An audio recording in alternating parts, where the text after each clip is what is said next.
আবু জেহেলের কবরটা সুন্দর হলো না, নরদাওয়ার গর্তের মধ্যে আবু জেহেলের কবর হলো। জোরে বলেন ঠিক কিনা? দুনিয়ার মানুষকে দেখায় দিল, দেখো আবু জেহেল মক্কার মধ্যে সর্বোচ্চ সম্মানের ব্যক্তি, আজ তার কবর এমন জায়গায় হয়েছে, আজ তার লাশটাকে কেহ সামান্য পানি দিয়া গোসল পর্যন্ত করায় না। এই আবু জেহেলকে গোসল করানো হলো না, আবু জেহেলকে পুরান বা নতুন কোন কাপড়ের কাপড় পরানো হলো না, আবু জেহেলকে ভালো কোনো জায়গায় কবরও দেওয়া হলো না, আবু জেহেলের জন্য ভিন্ন কোন কবর খোদা হলো না। ধরে বলেন ঠিক কিনা? আল্লাহ বারবার দেখাইলেন, আল্লাহ ফিরআউনকে দেখাইলেন, কারুনকে দেখাইলেন, নমরুদকে দেখাইলেন। আল্লাহ কয় দেখো, আরে নমরুদ কেমন বাদশা, যে বাদশাহিত্বের জন্য, যে বাদশার ক্ষমতার জন্য পুরা তার দেশটা থর থর থর থর করে কাঁপতো। ধরে বলেন ঠিক কিনা? এত ক্ষমতা নমরুদের। হযরত ইব্রাহিম আলাইহিস সালাতু ওয়াস সালামকে ক্ষমতা পাইয়া বিশাল বড় অগ্নিকুণ্ডের মধ্যে জ্বালাইলো। দুনিয়ার কেউ হযরত ইব্রাহিম আলাইহিস সালাতু ওয়াস সালামের পক্ষ নাই, সবাই হলো গিয়া নমরুদের পক্ষ নিল। জোরে বলেন ঠিক কিনা? নমরুদ ক্ষমতা যা ছিল তাই দেখাইলো। হযরত ইব্রাহিম পয়গম্বরকে জিজ্ঞেস করে, ইব্রাহিম কোনা তোমার মালিক আল্লাহ, মালিক কোথায় থাকে, কোথায়, যার কারণে তুমি আমার ব্যাপারে বিদ্রোহ করো, আমার সঙ্গে তুমি জিহাদ করো, যুদ্ধ করো, কোনা কই থাকে? হযরত ইব্রাহিম পয়গম্বর বললেন, আমার আল্লাহ আরশে থাকে। কয় আরশ কোথায়? কয় তা তো কইতে পারবো না, আল্লাহ হলো গিয়া সবার উপরে থাকে। নমরুদ কয় আমার বাহিনী কোথায়, তীরন্দাজদেরকে খবর দাও। কয় ইব্রাহিমকে দেখায় যে আমার পাওয়ার কত দূর যায়। কয় কেমনে দেখাইবেন? কয় বড় একটা উড়ন্ত জাহাজ রেডিমেড নগদ করে বানায় ফেলা। নমরুদ নগদ একটা রেডিমেড জাহাজ বানাইলো, উড়ন্ত জাহাজ, পুরো জাহাজ, রেডিমেড পুরো জাহাজ বানাই কয়েকজন তীরন্দাজদেরকে দিয়া বড় বড় তীর দিয়া পাঠায় দিল আল্লাহরে মারার জন্য। আল্লাহরে মারার জন্য তীর নিক্ষেপ করলো আসমানের দিকে। আমার মালিক পায়ে দেখাই যে মারতেই চাইছো মাখলুক, তুমি যেহেতু ক্ষমতা একটু দেওয়ার কারণে এত সারাসারি করে, এত লাফালাফি করো, তাই তোমার কমপক্ষে একটু সান্ত্বনা দেওয়া দরকার। ও ফেরেশতা, নমরুদের ওই তীরের মাথার মধ্যে একটু জান্নাতের প্রাণী থেকে একটু রক্ত দিয়ে দেবে।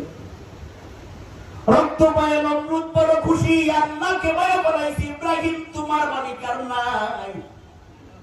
হযরত ইব্রাহিম কয়, ও নমরুদ, আমার মালিক আর নাই বা আছে এটা বোঝার মতো জ্ঞান তোর নাই।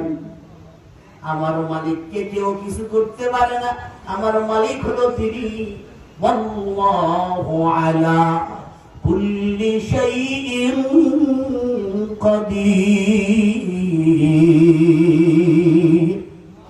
আমার মালিকের শক্তির সঙ্গে কারো শক্তি চলে না, আমার মালিকের ক্ষমতার উপরে কারো ক্ষমতা চলে না।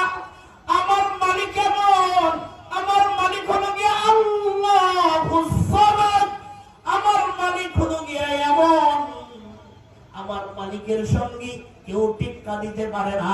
আমার মালিক হলো গিয়া বেপরোয়া, আমার মালিক কাউরে পরোয়া করে না। তুমি সান্ত্বনা পাইছো, সান্ত্বনা নিয়েই থাকো।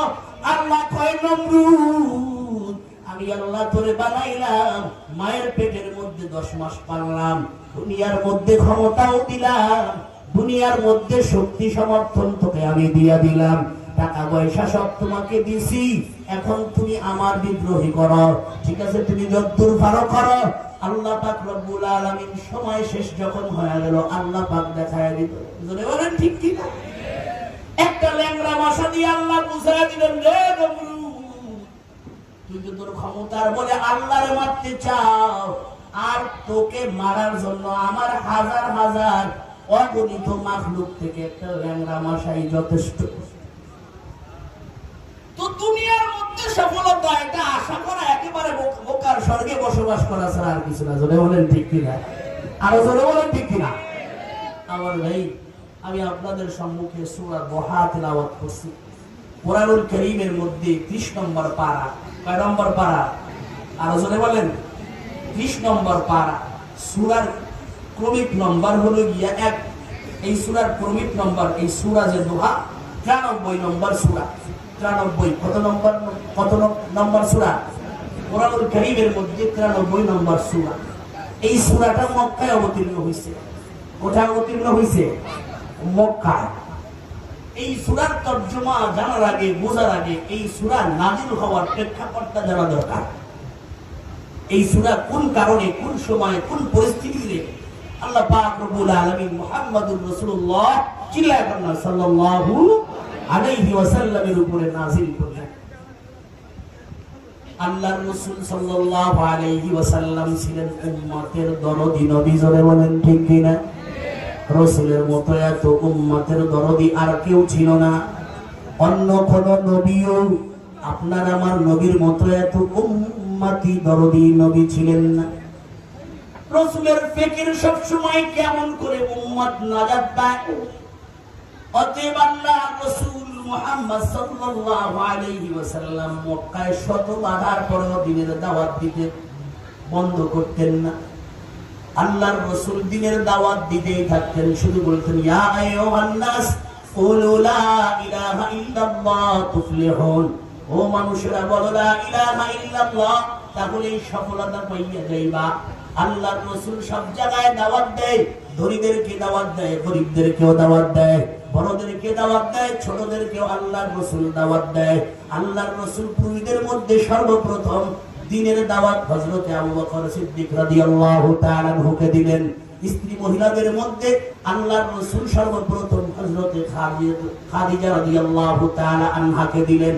আবু বকর দাওয়াত পাইয়া লেট নাই, বলতে শুনতে দেরি, পাইতে দেরি, সঙ্গে সঙ্গে বলে লা ইলাহা ইল্লাল্লাহু মুহাম্মাদুর রাসূলুল্লাহ। স্ত্রী হযরত খাদিজা দাওয়াত দিলেন লেট নাই, লা ইলাহা ইল্লাল্লাহ মুহাম্মাদুর রাসূলুল্লাহ। নবীর দাওয়াত কবুল করলেন।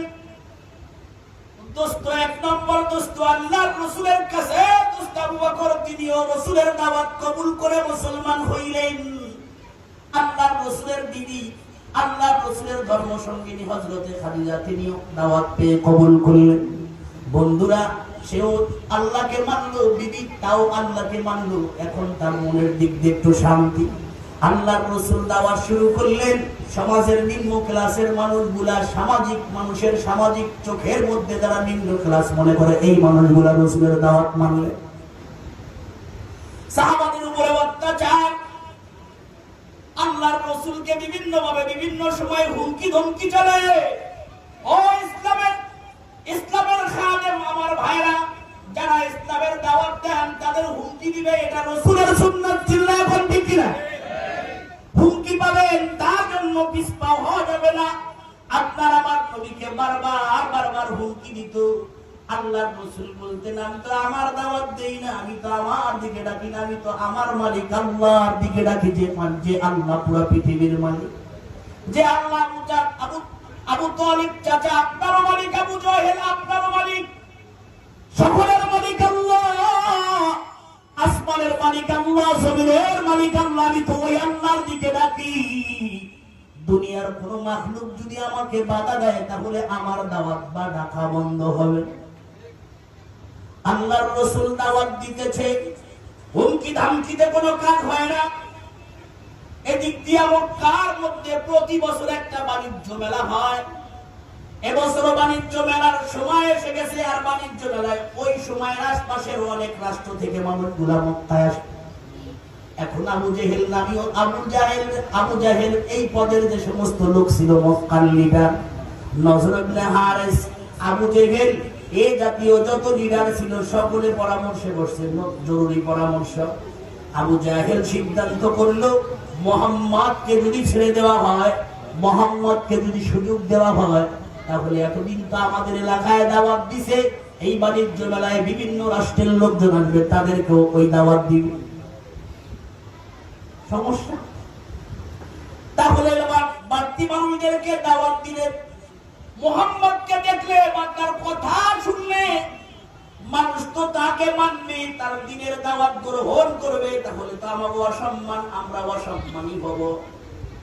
জরুরি পরামর্শ বুদ্ধি দাও, খেয়াল দাও, কি করলে মুহাম্মদকে এই কাজ থেকে ফেরানো যায়। বিভিন্ন দলের বিভিন্ন পরামর্শ, সিদ্ধান্ত হলো যুবকদেরকে ডাক দাও, যুব কমিটি বানায় দাও। কি কমিটি? এই যুবকদেরকে ডাক দিয়া যুব কমিটি বানায় দাও। কমিটি বানায় কি করুন? কয় পুরা আমাদের দেশে ঢোকার জন্য, বাণিজ্য মেলায় ঢোকার জন্য যে বাহিরের রাষ্ট্রের যে পথ, ভিন্ন রাষ্ট্র থেকে যে মেন পথ দিয়ে আমাদের রাষ্ট্রে ঢুকে, মক্কা নগরীতে ঢুকে, ওই পথের মাথায় কয়েকজন করে দল দল বানায়া যুবকদেরকে ফিট করিয়া দাও। প্রত্যেকে যেন আগন্তুক নতুন নতুন যারা আসে প্রত্যেককে আগ থেকে সতর্ক করায়া দেয়। কি সতর্ক করায়া দিবে? আপনারা যারা যাইতেছেন, আপনারা বাণিজ্য মেলার মধ্যে ঢুকবেন ঠিক, কিন্তু এই মেলার মধ্যে একজন সুন্দর চেহারার যুবক আছে, সুন্দর চেহারার একজন লোক আছে, যার নাম হলো মুহাম্মদ। এই লোকটার কথা বড় মিষ্টি, কিন্তু তার মিষ্টি কথা শুনি না আপনারা ভুলে দেন না, লোকটা কিন্তু পাগল। লোকটা কি পাগল?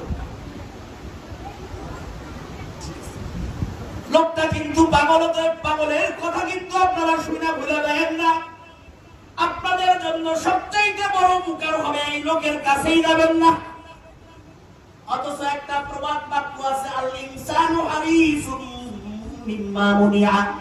মানুষকে যা থেকে নিষেধ করা হয় ওই জিনিসের প্রতি মানুষের আগ্রহ বেশি হয়। জোরে বলেন ঠিক কি না? যা ওই কয়েক লোকের কাছে যাওয়া না, হেরা তাদের থেকে সামনে যাওয়ার পরে কয়েক সবাই এই সমস্ত কথাগুলো আগে একবার বলছি, ওরাও পায়।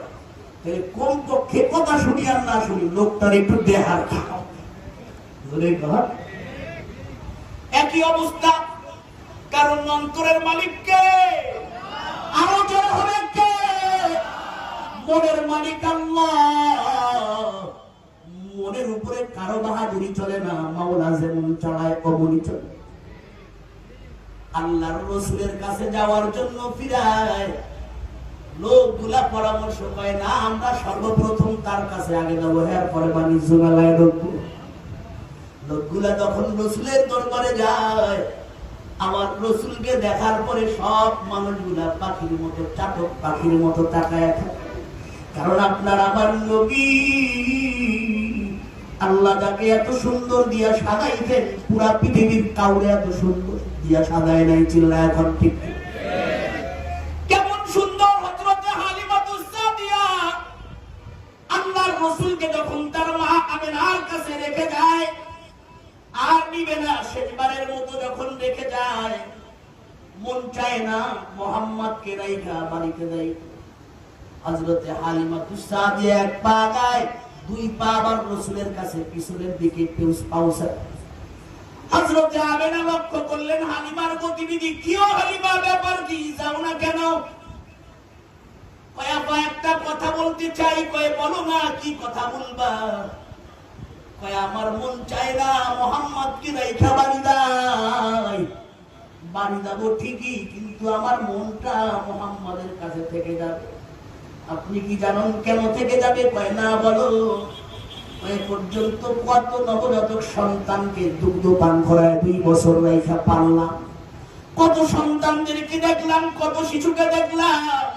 কসম খোদার, এই খানায় কাবার মালিকের কসম করলেও ভুল হবে না, আমি হালিমা যত বাচ্চা সন্তানদেরকে দেখেছি, মুহাম্মাদের মতো এত সুন্দর শিশু আমি হালিমার চোখে পর্যন্ত দেখা পড়েনি। হযরত আমিনা কয়, হালিমা কি কইবা?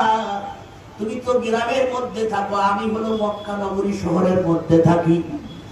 আমার এই শহরের মধ্যে শুধু এই আরবের মানুষ নয়, পুরো পৃথিবীর বিভিন্ন প্রান্ত থেকে মানুষ আসে। কত মানুষ দেখলাম, কত শিশু দেখলাম, কত বাচ্চাদেরকে দেখলাম। আমার মালিক আমাকে একটা মানিক দিছে, আমার কলিজার টুকরার মতো এত সুন্দর সন্তান, এত সুন্দর জোয়ালা সন্তান আমার চোখে পর্যন্ত দেখে না। হযরতে হাসান রাদিয়াল্লাহু তাআলা আনহু রাসূলের কবি, সুবহানাল্লাহ। আল্লাহ আল্লাহর রাসূলের দরবারের কবি হযরত হাসান রাদিয়াল্লাহু তাআলা রাসূলের সামনে দাঁড়ায় গেছে, ইয়া রাসূলুল্লাহ, আমি আপনার প্রশংসা স্বরূপ কিছু কবিতা বানাইছি, কবিতা বলতে চাই। আল্লাহর রাসূল দেখে সামনাসামনি প্রশংসা, এটা তো সহ্য হয় না। সামনাসামনি প্রশংসা বিবেকবান মানুষ কিন্তু সহ্য করতে পারে না। চিল্লায় এখন ঠিক কি? বিবেকহীন যারা, এরা আরো খোঁজায় আর বিবেকবান এরা সামনাসামনি প্রশংসা পছন্দ করে না। আল্লাহর রাসূল বলেন, আরে হাসান, সামনাসামনি প্রশংসা চলবে না। কিন্তু বলতে আল্লাহর রাসূল হাসান রাদিয়াল্লাহু তাআলা কে নিষেধ করলেন, কিন্তু মনের খবর তো আমার মালিক আল্লাহ জানে। আল্লাহ তো হাসান রাদিয়াল্লাহু তাআলা মনের হালাত বুঝছে। আল্লাহ জিবরাইল আমিনকে পাঠাইছেন, নবী, হাসান যা চায় আপনার মালিক আল্লাহ রাব্বুল আলামিন তা চায়। হাসান যেমন আপনার প্রশংসা করতে চায়, হাসান প্রশংসা করুক, এটা আপনার মালিক আল্লাহ পাক রব্বুল আলামিন চায়। আল্লাহর রাসূল কয়, কুম ইয়া হাসান, রে হাসান দাঁড়াও, আমার আল্লাহ পাক রব্বুল আলামিন খবর দিতে তুমি আমার প্রশংসা করবা, আর এই প্রশংসা করার জন্য সুন্দর বাক্য, সুন্দর অর্থ, এটার যোগান দিবে হযরতে জিবরাইল আমিন। অতএব তুমি দাঁড়ায় যাও। হযরতে হাসান রাদিয়াল্লাহু তাআলা দাঁড়ায় কয়, ওয়া আহসানু মিনকা লাম তারা কাচ্চু আইনি, নবী গো, আপনার মতো সুন্দর, আপনার মতো বিতর্গত ব্যবহারের দিক দিয়ে সুন্দর কোন মানুষ আমার চোখে দেখি নাই। সুবহানাল্লাহ। আল্লাহর রাসূলকে বললেন, আহসানু মিনকা লাম তারা কাচ্চু আইনি ওয়া আজমালু মিনকা লাম তালিদিন নিসাউ, এবং আপনার মতো বাহ্যিক এই বাহিরের সুন্দর সুন্দর চেহারা, এমন সুন্দর চেহারার কোন সন্তান এ পর্যন্ত কোন মা জন্ম দেন। আপনার মতো এত সুন্দর চেহারার কোন সন্তান এই পৃথিবীর কোন মা জন্ম দেয় নাই। ওয়া আজমালু মিনকা লাম তালিদিন নিসাউ খুলিকতা মুবাররাআম মিন কুল্লি আইব, নবী আমার, আপনাকে আমার আল্লাহ বানাইছে দুনিয়ার সব দোষ ত্রুটি থেকে মুক্ত করে আপনাকে বানাইছে, আপনার মধ্যে কোনো দোষ ত্রুটি নাই। চিল্লায় কন্যা সুবহানাল্লাহ, আরো জোরে কন্যা সুবহানাল্লাহ। খুলিকতা মুবাররাআম মিন কুল্লি আইব কাআন্নাকা কদ খুলিকতা কামা তাশাউ, নবী দুনিয়ার মধ্যে আল্লাহ যত মানুষ বানাইলেন, সমস্ত মানুষগুলা আল্লাহ পাক রব্বুল আলামিন তার যেরকম মনে চাইছে এমন বানাইছে। আল্লাহ কয়, বান্দারে, তোমার চেহারা আমি আল্লাহর কাছে যেমন লাগছে ওরকম ভালো লাগছে, ওমন বানাইলাম। হযরতে হাসান কয়, কাআন্নাকা কদ খুলিকতা কামা তাশাউ, আপনি যেমন সুন্দর চেয়েছেন আল্লাহ আপনাকে ওমন সৌন্দর্য দিয়া বানাইছে। চিল্লাবেন না সুবহানাল্লাহ। মানে রাসূল আপনার মন মতন বানাইছে, আপনাকে আল্লাহ মন মতন বানাইছে, আপনার মন মতন, আপনার কাছে যেরকম ভালো লাগছে আল্লাহ ওরকম সুন্দর দিয়ে বানাইছে। আল্লাহর রাসূলের সৌন্দর্য যেই দেখে সেই আস্তে করে রাসূলের দিকে তাকায়, আর রাসূলের দিকে যখনই তাকায় রাসূলের জবান থেকে কোরআনের বাণী, আল্লাহর বাণী শুনে, যখনই শুনে তখন নিজেরা বসে কপি করে বলা বলি করে দেখছনি, এত সুন্দর মানুষটা, যারা দেখতে এত সুন্দর, যার কথাগুলা এত মধুর, এই লোকটা কেমন করে পাগল হয়। সুবহানাল্লাহ। আর একটু আস্তে কর না বাবা, সুবহানাল্লাহ। আর জোরে হবে সুবহানাল্লাহ। এত সুন্দর মানুষটা কেমন করে পাগল হয় না? না, পাগল হতে পারে না। অতএব রাসূলুল্লাহ সাল্লাল্লাহু আলাইহি ওয়াসাল্লামের যে স্টল ছিল এই জায়গায় লোক বেশি, কেন বেশি বাণিজ্য মেলার কেনা বেচার কাম বন্ধ হয়ে গেছে। রাসূলের এই দরবারে মাল ছাড়া জায়গায় মানুষের ভিড়, একজনের পর একজন আসতেই থাকে, দলে দলে রাসূলের কথা শুনে সবাই জোরে জোরে লা ইলাহা ইল্লাল্লাহ কইরা মুসলমান হইতেছে। আর একটু জোরে বলতে সুবহানাল্লাহ। আবু জেহেলের কাছে সংবাদ, স্যার কাজ দিয়ে উল্টা দিকে চলতেছে। কই কি? কই আমরা চাইছি এই দেশের প্রবাসী যারা আসতেছে এদেরকে ফিরাবো, এরা সবাই প্রথমে কোনো কিছু না কিনা মক্কায় ঢুকে এক গ্লাস পানিও খায় না, পানি খাওয়ার আগেই হুজুরদের দরবারে যায় কলেমা পড়ে একবারে পানি দেয়। এমন কি করবে? খেলা দিয়ে উল্টা চলছে। খেলা কি চলছে? উল্টা। আবু জেহেল জরুরি মিটিং না, এতদিন লম্বা সময় নিয়ে 2 মাস ব্যাপী বাণিজ্য মেলা চলতো, বন্ধ করে দাও। মাত্র 15 দিন। দোকানদাররা কয় মাল কিনছি, মাল নষ্ট করে হইলো কিছু করার নাই। এক পর্যায়ে 15 দিনের মধ্যে মেলা শেষ। আল্লাহর রাসূল সাল্লাল্লাহু আলাইহি ওয়াসাল্লামের দ্বীনি দাওয়াত কোনোভাবেই বন্ধ করা যায় না। বাণিজ্য মেলা বন্ধ করে দিল, কিন্তু রাসূলের দাওয়াত বন্ধ হয় না। আবু জেহেল জরুরি মিটিং এ বসছে, কেমন করে মুহাম্মদকে থামানো যায়।